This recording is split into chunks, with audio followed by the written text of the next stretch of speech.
this is Ron and Kirsten with this week's edition of Ask Ron. So our first question is from DL Cote from Salem, Massachusetts. Hey DL, how the heck are you?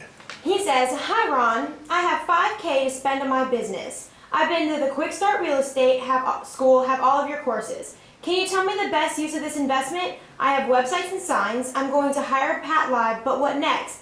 PPC campaign, yellow letter / postcard campaign. Where should I allocate and how much?" Okay, well first of all, there's no chance you have all my courses, DL. I just wanted to get that out there. There are more.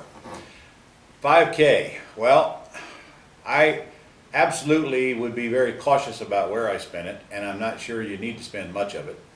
You most certainly need to get VAs working for you to call FSBOs if you don't already, but that doesn't take $5,000. And if I wanted to put some money out there, I would definitely not do a PPC campaign, and instead I'd do an active yellow letter campaign. If you go to LeGrandYellowLetters.com and hire my guys that we just created a relationship with that are doing this for over 10 years now, they'll put some letters in the mail for you for $1.25 all in. However, the strong suit is they'll help you pick the right list so that you don't waste that mailing. And you need to do 2 or 3 of those at a time to test them and see which one works the best for you. That wouldn't cost you that much money. It certainly won't consume anywhere near the $5,000 you want to spend. And frankly, if you do that, if you get yellow letters coming in and you get VAs calling the yellow letters, there's nothing else you need to spend money on, man. I mean, leave it in the bank. Don't be in such a hurry to spend it, because spending the money is not necessarily going to get you to more leads.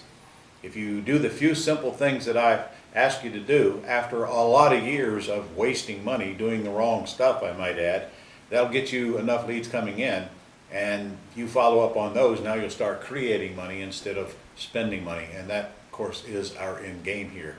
The end game is the chunk of coming in, it needs to be way bigger than the chunk of going out. And the beautiful thing about our business is we don't have much overhead, unlike any other business I've ever seen. You ought to have seen the overhead of my restaurant. You ought to see the overhead here at Global. I mean, I got 43 people running around here that seem to think they want a paycheck every single week. I don't get it. I think they ought to work for the experience, but I haven't been able to talk them into that yet. Good for us. We have no overhead in buying and selling houses to speak of. Okay, next question. All right, so now we've got John Walton from Pensacola, Florida. Hey, John. And he says, "I have a follow-up question from last week's Ask Ron. If I heard you correctly, you said something about needing a realtor to assign options in Florida. Is this just for pure options, or does it affect axe deals too? Could you elaborate, please?" Well, there's no difference, John. An option is an option, whether it's an axe deal or not. If you're assigning an option, it's pretty clear in the code, the recent code, that you need to have a license. So again, all we did was bring a licensed person in, put him in our corporation as a secretary, I believe, and all he does is sign off on the documents that involve assigning an option. Remember, that's only applicable when you're assigning an option. If you're doing a sandwich lease option, you're not assigning an option. If you're doing owner financing or a subject to deal, or if you're just have control of the house in any way that you own or control, and then you're putting a lease option tenant buyer in there, you're not assigning an option. It's only when you're assigning the option. But that is what you're doing on an axe deal. So to comply with the law, you would need a realtor in the system. Again, if you don't want to bring a realtor in, just lease it and then sublease it out to the tenant buyer yourself and stay in the deal. All right, so Benjamin Hackworth from Taylor, South Carolina. He says, "Why do people think their mortgage information is so personal? It's not like I'm asking for their social security number. What part of the conversation would you ask them about their mortgage? In the beginning or towards the end?" Well, Taylor, that's a pretty good question. And frankly, the kind of people you're going to be working with don't think that information is all that personal. They are the sellers who want to sell, not the sellers who need to sell. Honestly, you shouldn't be on the phone asking that anyway. That's a job for your VA. Why don't you let our VAs do it for you? We train them daily to do that, so you don't have to. And when you get that response back, there is a rebuttal to that. It's in my systems. It goes something like, well, there are several ways that we buy houses, and of course one of those is to pay cash. Obviously we couldn't pay cash for a house when you owe more on it than we'd be willing to pay, so we need that information to determine whether we move forward there. Sometimes we take over debt, sometimes we lease option properties. Either way, we need to know what the debt is on the house to determine what will work for both of us. So what do you owe? And if you can't get an answer after that, you're not going to work with this individual no matter what you say, so it's irrelevant what they say.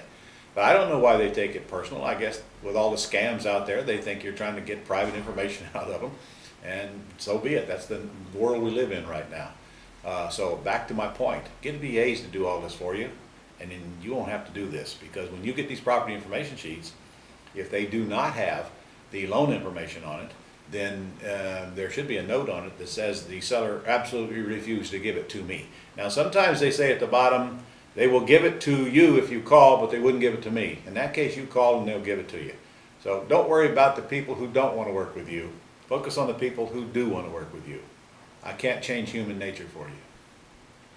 All right, so our last question is from Milton Wood in Dallas, Texas. Hey, Milton. He says, "Hi Ron, I have friends who are realtors, and I know I heard you say once that they can give us access to the MLS system by sponsoring us on a website. I cannot figure out what website and how to do that. Could you please explain?"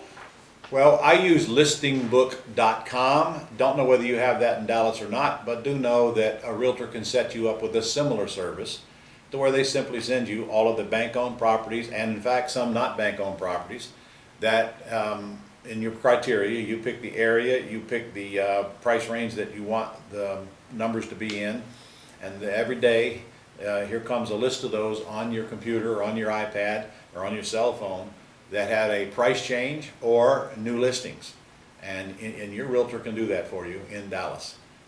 Check, see if they got listingbook.com first. If they don't, they can do it right through the MLS. I've got students doing it all over the country. You have to talk to a good agent, and preferably an REO agent, in order to make that happen. All right, that it? That's it. See you guys next week.